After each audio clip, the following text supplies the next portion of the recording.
Hello and welcome to the Online Diversity Summit. I'm your host Vijay Hari. Today I have Ms. Nirmala Menon as a speaker in my summit. Welcome to Summit, Ms. Nirmala Menon, fondly known as Nimi. Welcome, Yeah, Nimi. thank you. Thanks very much, Vijay. Yeah. Nimi is the founder and CEO of Interweave.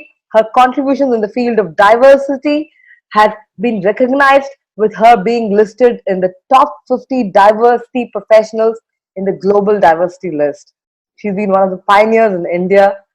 So honored to have you in my show, Nimi. My pleasure, Vijay. Completely mine. Thank you. The topic for today that we're going to be discussing is Roadmap of DNI in India, Past and Future. So, Nimi, so let's get started with a quick rapid fire round wherein I'll be shooting some words and a 15-second time you'll get to answer each of those. Yeah, good to Yeah, go? yeah. Inclusion in India, Need of the hour, inclusion in developed Western countries, work in progress. gender diversity in Indian workplaces, An opportunity that we should not miss.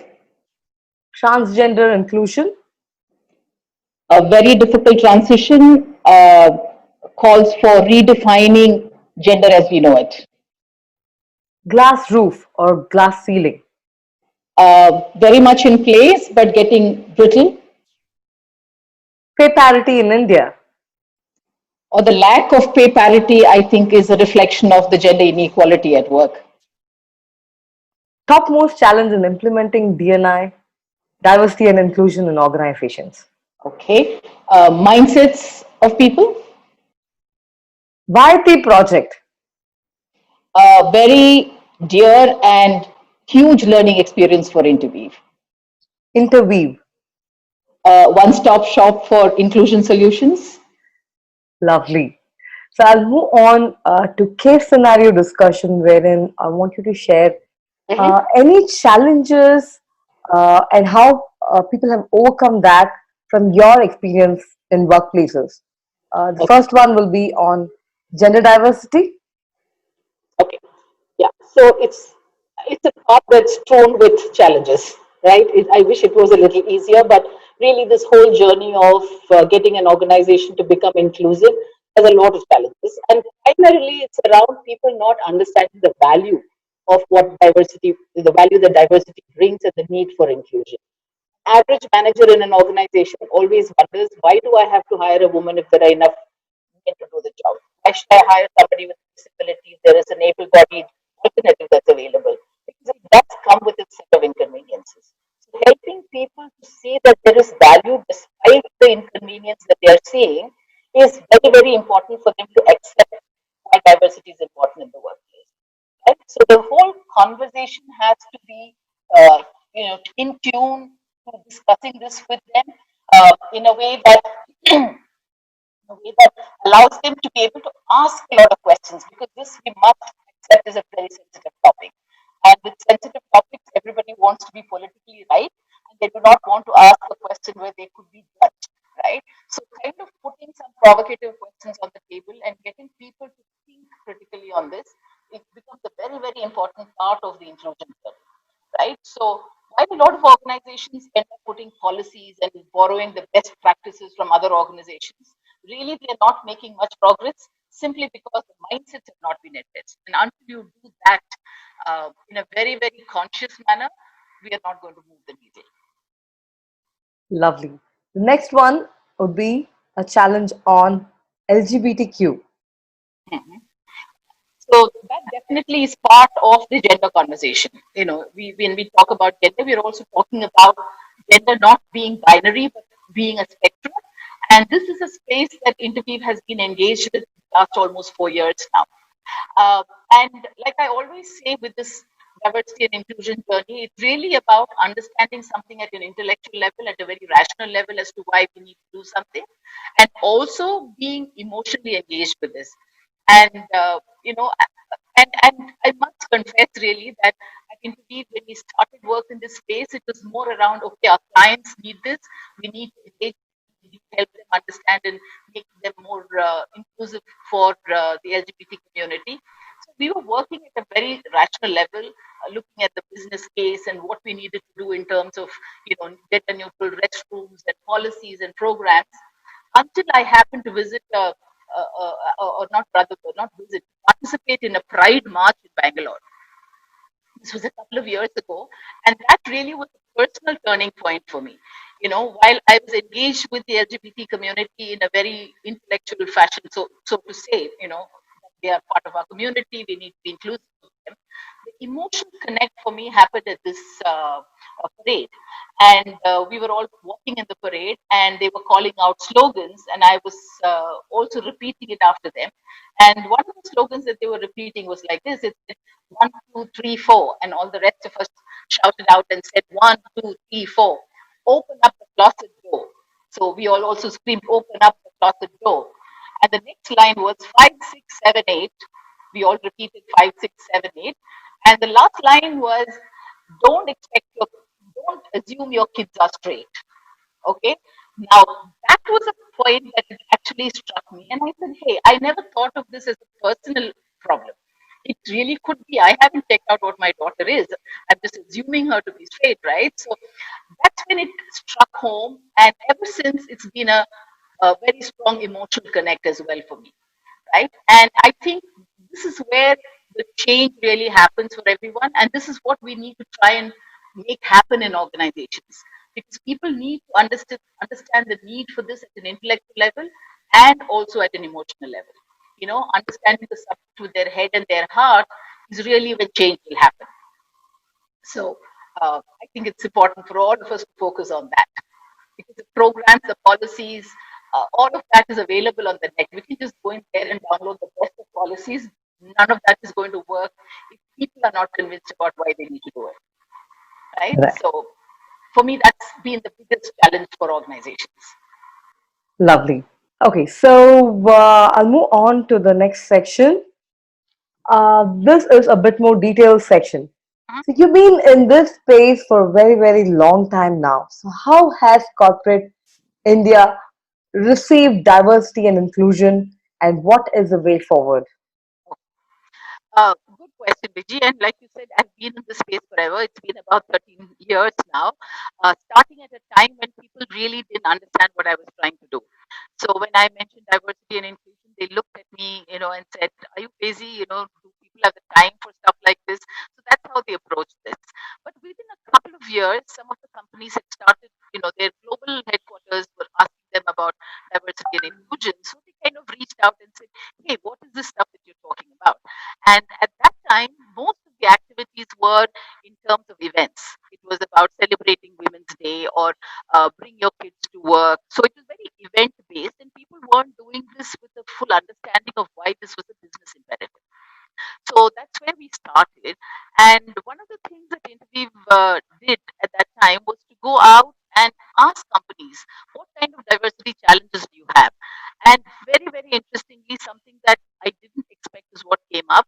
People talked about incivility in the workplace, right? They said now that we have very diverse people working, like North Indians and South Indians, and uh, top business schools and not so great, top line business school colleagues working together, rural and urban people working together, men and women, and all of this was leading to challenges, both in terms of disrespectful behavior, isolation, bullying, and sexual harassment at work. So that, without it really being on my agenda, became our first project. Really working with organizations to create respectful workplaces, and then of course it moved into the area of sexual harassment and the Vishaka guidelines and all of that until the laws, as we all know, came in 2013. So uh, that's how we started.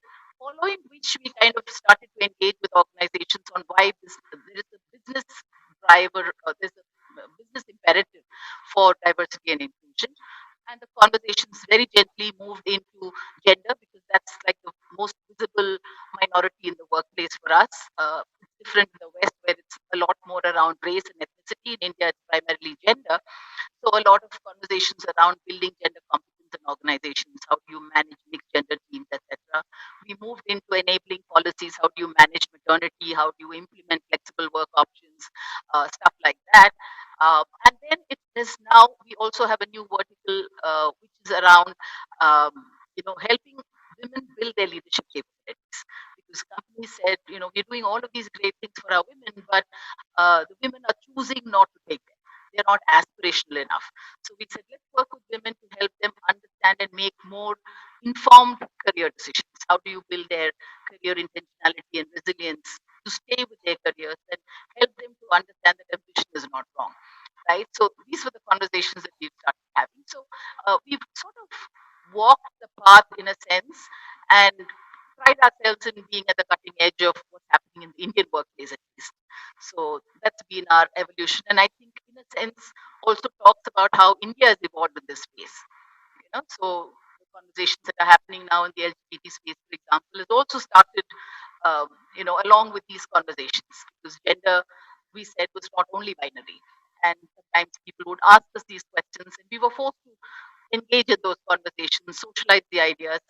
And I'm very, very proud to see that today it's a buzzword, and there's a lot more urgency amongst organizations to do some of this good work. True. A long way, really. Lovely. So, what do you see as the future? Where is India, corporate India, heading to? So I think this is a long, long way off. We've only started on the journey, and I think there is a lot more work that needs to happen. People just need to uh, understand more fully. Right now, it's all seen as, oh, we have to be doing the right thing. They don't see it as something that is a must do. It's not just being a good organization and doing the right thing. It's about not just being a good corporate citizen, as you might say, but also very important for your own sustainability, both as a business and as a society. So helping them see the interdependencies and how organizations need to be powerful vehicles of social change is how I see it progressing. Because when you have a captive audience in an organization and you're trying to stretch their thinking, hopefully it's going to stretch the way they think outside of their organizations as well, which then creates the societal change you're talking about. So, uh, very, very important, simply because organizations are microcosms of society, and you cannot have an organization being an island in a society that's very different. So, we need to work at both fronts, um, very, very carefully and in a structured way. Lovely. So, Nimi, have you faced a scenario wherein, because you're there in this space for a very long time, wherein clients or corporate India has said that, hey, no, I don't think we really need this now. And later, maybe after 4 or 5 years, they come back to you say, hey, I think maybe we should have started it long time ago. Had there been any scenario which changed their mind? Was there any aha moment they said that, hey, I should have got on this boat long ago? Yeah. Okay, interesting question, because I don't think anybody wanted this. They did not come seeking this. Okay, so there was an external force that was kind of driving them to do this, because, like I was saying, we were all carrying on very well. Organizations were doing very well with only men in it. Right? So where was the need? So let's not fix something that's not broken, was how they were looking at it. But in India, if you will notice, there hasn't been too much of a compliance requirement. There are a lot of laws that have come over the last 3, 4 years. In the West, it started as a compliance requirement, whereas in India, it was more of a business driven agenda. So it started off with many of their headquarters asking for numbers and starting to drive this. Some of the companies said when customers would come to their offices, they would look around and say, "Hey, I don't see enough women in your teams. Why you not bringing those perspectives in?" So that was a push for them. There was also a client of ours who had a very interesting problem. They were taking over a company abroad in Europe, and they almost had finished with that whole conversation, and the merger was just about to happen, etc. And they were big suppliers to yet another large organization, a global organization. And it was very interesting, because when it came to the final signing up, they said, "We only buy from companies that have gender parity."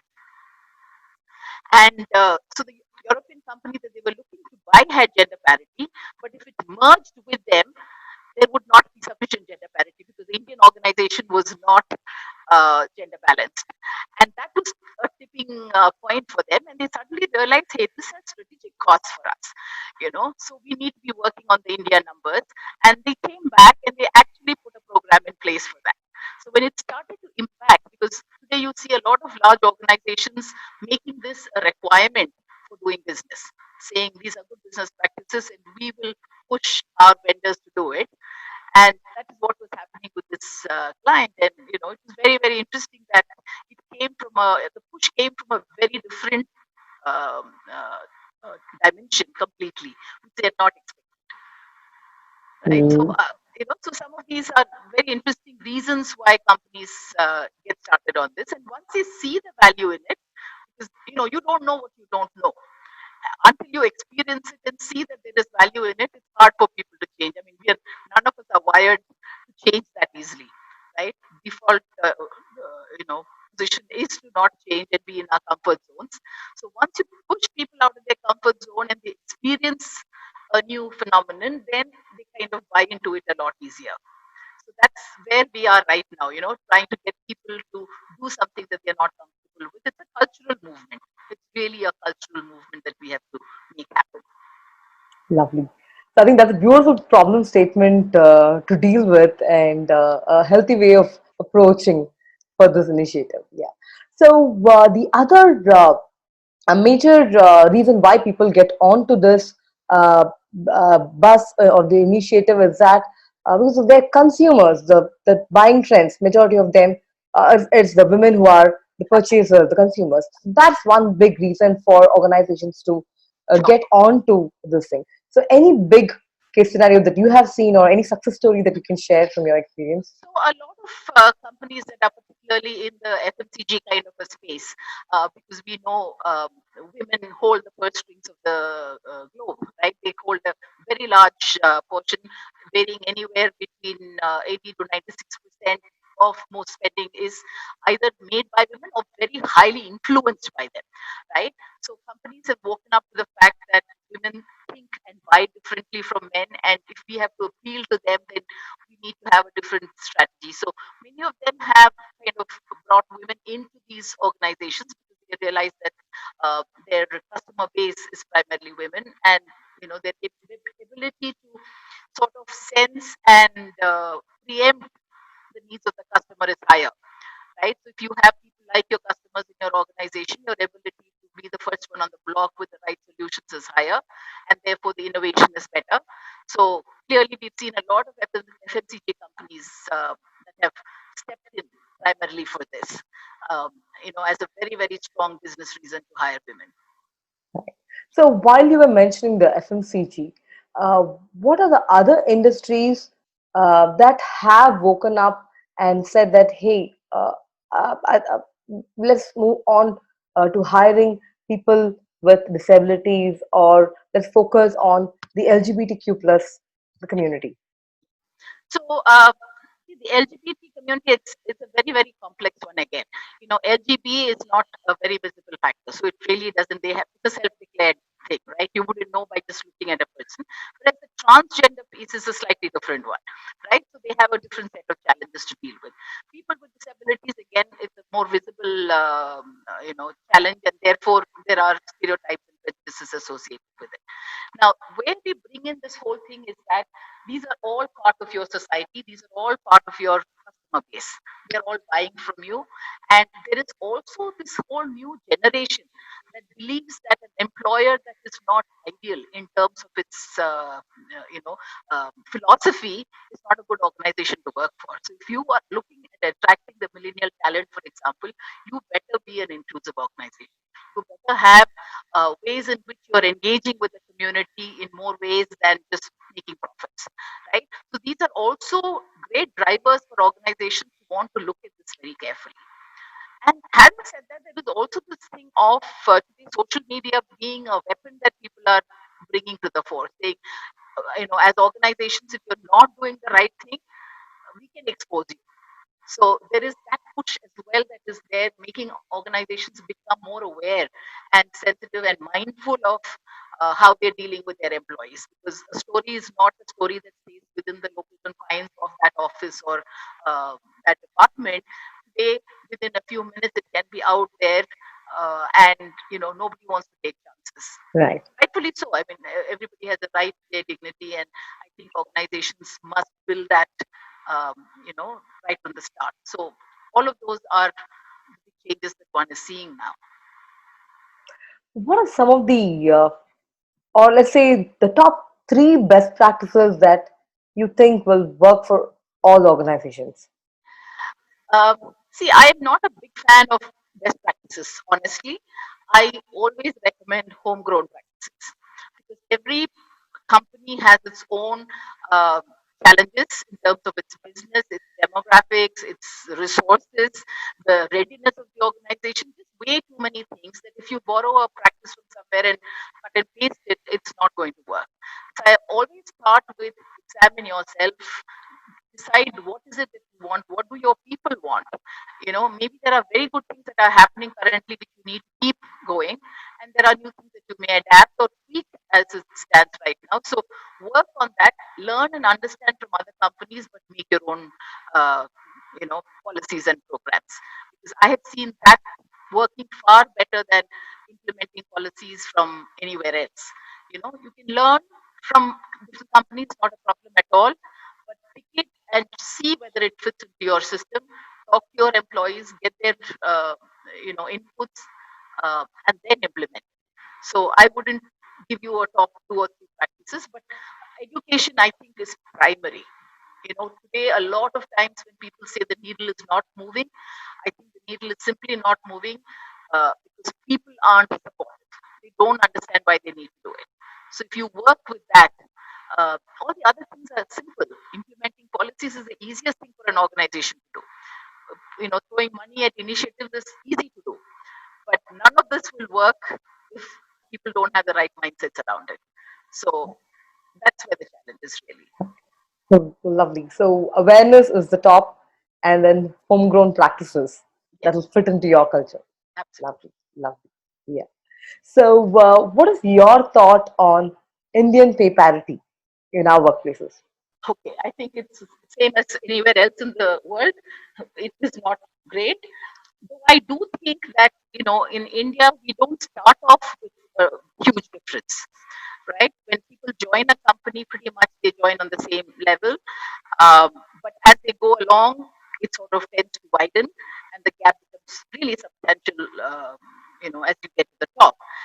I also see companies doing this voluntarily now, checking for pay parity internally and making corrections, which I think is a great sign. So they're doing this without too much of a push. And I think with all of the conversations we're having around it, globally there is a large conversation, and I think it's percolated down to our, India is on the global stage now, right? So we are hearing these conversations, and companies are doing this on their own very proactively. So some of them have even gone out and published it, and made a celebration of the fact that we are kind of equal now in terms of our pay parity. And so, yes, good things are happening. I wouldn't say across the board yet, but certainly happening in across different organizations, and they're standing up and making a noise about it, which means others will be forced to follow, which is good. Lovely, lovely. So, I'm moving on to the next section wherein I'll be giving you a sentence and I want one or two word answers. Yeah. What is one effective tip to overcome unconscious bias? Um, Conscious inclusion. I'm sorry? Conscious inclusion. Conscious inclusion. Lovely. Awareness, conscious inclusion. One advice to young women to continue their career. Um, Ambition is not a bad word. Who should lead DNI office? HR or business? Men or women? Uh, Definitely business. It's not only an HR agenda. Has to be the CEO, in my opinion, or definitely a CXO, somebody who's passionate about it, committed, and can walk the talk. Very important. Men or women? Uh, it can be either, but maybe in today's environment in India, probably a man driving it would probably have a, a greater resonance. Biggest benefit that an organization can reap by being diverse and inclusive.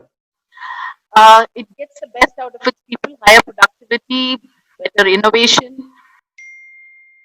One tip for hiring managers for inclusive hiring. Structured interviews, not giving into their culture fit piece, but more structured interviews. Sorry, can you say that again? Structured interviews Okay. with questions. Okay. Ask the same set of questions to all people, because a lot of times people tend to ask questions based on the person who's walking in. Uh, so questions change based on that. So Well, one way to limit bias is to have more structured questioning. lovely. So I'm coming to the concluding section. Project YT is something that's very close to your heart. Uh, can you tell our delegates more about it and how organization can benefit from Project YT? So Project YT, like I said, is a very, very dear project simply because it was born out of a discussion that I was having with Shubha Chako of Solidarity Foundation. We were having coffee at a Cafe Coffee Day outlet in Indranagar, and we were talking about, she works a lot with the transgender community, and it just grew out of a conversation around, they're so healthy, they are available, uh, why are we not using them?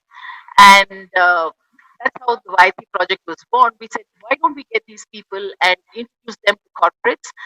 Many of them are very marginalized, not educated, but they can do.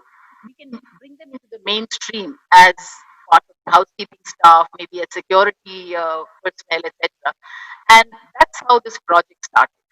And we did some phenomenal. I mean, I would give most of the credit to Shubha really, because she was the one that engaged with the community on the ground. Got about 60 of them together for a one-day workshop and told them exactly what corporate life is about, saying, it means discipline, working from 9 to 5, being on time, you can't take breaks as you choose, you need to behave, you need to be polite, and, a whole bunch of things that this community was really not used to. And just to make sure that they would engage with it, um, told them, look, if you are ready to do all of this, we will put you through a training program and put you in front of customers and clients for you to be absorbed by these companies. Out of the 60 people, about 15 of them signed up. And they were put through a 2 week training program where they had to wake up at 6 o'clock and go to bed only at 8 o'clock. Pretty much by the clock, they were timed sitting in classes, doing things that they would otherwise, just to make sure that they would be able to follow a discipline. And out of those 15, about 14 of them then came up for jobs. But uh, despite our best efforts with organizations, and this had happened a couple of years ago, maybe it was a little too early. Uh, Companies, while they were very happy to, say that they would engage with them, when it actually came, the tire hits the road, as you say, a lot of company policies came in between, and they said, "Oh, we can't hire them; they don't have their certificates, etc., etc." So only about 4 of them got jobs. So, as an experiment, it was a great learning experience, but as a project, it wasn't a hugely successful one. But having said that, we are now on to YT2, which will fix all of the things that we learned from the first one, and we are hoping for that to be a much more successful project than the earlier one. So, definitely a very, very uh, dear project for us. More and more success and more power to you for your phase two. Yes? Thank you. Thanks, Vijay. Yeah. Really appreciate that. Right. So, for our delegates, is there any checklist or tools that you would want to share with them that they can refer back? Okay. So I do not have tools or techniques at this point. Like I was saying, pretty much we co-create them with our clients, but we are strategic partners with Catalyst, which is a global organization that has been in this space for the last almost 58 years, I would think. And they have a whole bunch of resources and tools that are available for companies to use. So if any of them are interested in using specific tools, either to do self-diagnosis in their organizations or to just read up on current trends and research, I would hugely recommend that they sign up with Catalyst and use their resources. It's definitely, world-class research that's done by them. So I would point them in that So, direction. would that be catalyst.org or? ORG? Yes, ORG. Yeah. Lovely. Non-profit organization. Yes. Excellent. So, the last question to you: how can delegates follow you or reach you for any further tips that they can benefit from you? It's my resolution over the next quarter or so to get onto social media. I'm not a very big social media person, uh, but they can certainly reach me at interviewsolutions.in. At interviewin is our address where they can reach me. But I'm going to try and get a little bit into social media. Um, it's just something that I have not done, and maybe then they can follow me there. Yep. Lovely. Otherwise, right now, just write into Nirmala Menon at interweave.in. That's perfect. I will respond to them. Beautiful, beautiful. Thank you. Thank you so much, Nimi, for joining us. It's such a pleasure talking to you. Yeah. Absolutely the same here, Vijay, and all the best with your summit. Thank you. Thank you very much.